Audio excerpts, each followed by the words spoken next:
Donc pour ce reportage qui a été commissionné par le Parlement européen, j'ai visité 3 pays.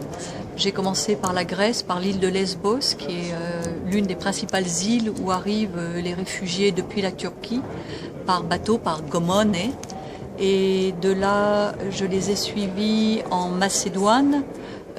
Lorsqu'ils ont fini de traverser la Grèce par bus, ils arrivent à la frontière avec la Macédoine. Ils vont dans un camp de transit et là ils partent en train jusqu'à la Serbie et de là ils vont continuer leur route à travers les Balkans jusqu'à l'Autriche et où j'ai recommencé à travailler à la frontière de l'Autriche et de l'Allemagne et ensuite à Munich dans les camps où ils arrivent une fois qu'ils ont fait la demande d'asile. Ils sont dans des camps des centres où ils attendent qu'on leur accorde ou pas le statut de réfugié politique. Donc ça, ce sont les pays où j'ai voyagé. Ce qui m'a frappé, c'est, j'en avais une petite idée parce que j'avais vu les reportages de mes collègues de la télévision, de la photographie ou autres. Je savais qu'il y avait beaucoup de familles maintenant parmi les réfugiés, c'est-à-dire que depuis 6 mois, depuis le mois d'août, le profil des réfugiés a changé. Ce ne sont plus seulement les shebabs, les jeunes hommes célibataires qu'on voyait beaucoup, qui venaient du Maghreb, qui venaient d'Afrique. Ce sont maintenant pour moitié des familles avec les grands-parents, les parents, les femmes, les enfants, les nourrissons. Ce sont des clans complets qui fuient l'Irak, la Syrie, l'Afghanistan. Donc on a beaucoup plus maintenant de femmes et d'enfants qu'il y a 1 an, par exemple, à la même période. Et c'est très, très émouvant de voir parfois 4 générations qui voyagent ensemble, des grands-parents qui ont 70, 80 ans, leurs enfants, la génération d'après, et même des bébés qui ont quelques jours, quelques semaines. Il y a des femmes qui accouchent pendant ce voyage, ces tribulations de la Syrie à l'Allemagne. Il y a par exemple beaucoup de femmes enceintes durant cet exil.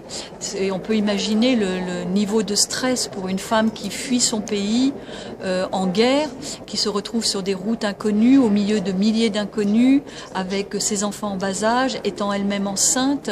C'est un très gros niveau de stress et de traumatisme pour ces femmes. Même si, pour la plupart, elles ne voyagent pas seules, elles voyagent avec un mari, un frère ou dans le cadre d'un groupe familial. Donc elles sont un peu mieux protégées des violences que lorsque ce sont des femmes seules. Mais malgré tout, il y a un niveau de stress énorme durant ce voyage. Combien de femmes vous avez photographiées? Mais d'abord, je n'ai photographié que des femmes et des enfants, puisque c'était ma mission, c'était de faire une enquête sur les femmes réfugiées et demandeuses d'asile. Donc c'était l'angle de mon travail.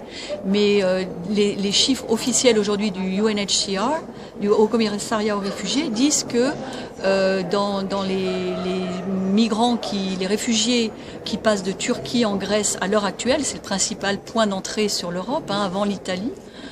Donc dans les réfugiés, je crois qu'on était par les côtes grecques plus de 850 000 cette année, peut-être même 1 million.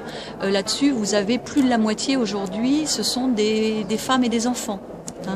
Donc ça a changé complètement le profil de ces réfugiés. Et c'est quel le message de votre travail? Le message, il est le même que tous les journalistes qui travaillent sur cette problématique. C'est que nous avons affaire à des gens qui fuient la guerre, qui fuient des dictatures, qui fuient des situations politiques absolument insupportables dans leur pays.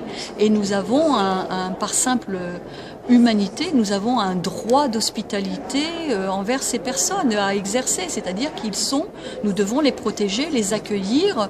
Nous avons les moyens, l'Europe est grande. Il y a suffisamment de place pour tous ces gens et je trouve absolument scandaleux ce qui se passe à l'heure actuelle aux frontières de l'Europe. Tous ces murs, ces clôtures qui sont érigées, chaque jour pratiquement un pays différent décide de fermer ses frontières, d'instaurer des quotas, de bloquer ces gens dans le pays précédent. Donc il y a des milliers maintenant de femmes et d'enfants qui sont coincés à la frontière entre la Grèce et la Macédoine. La Slovénie, la Croatie, l'Autriche, tout le monde instaure des quotas. Donc qu'est-ce qu'on va faire? On va créer d'énormes camps de rétention dans chacun de ces pays européens parce qu'on n'a pas le courage de les accueillir, on n'a pas le cœur de les accueillir. C'est absolument insupportable comme situation.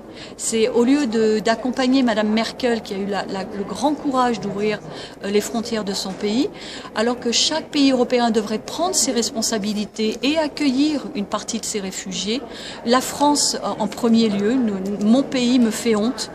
Nous n'accueillons pas à la hauteur de la réputation humanitaire, humaniste et que nous avons. Nous sommes le pays des droits de l'homme.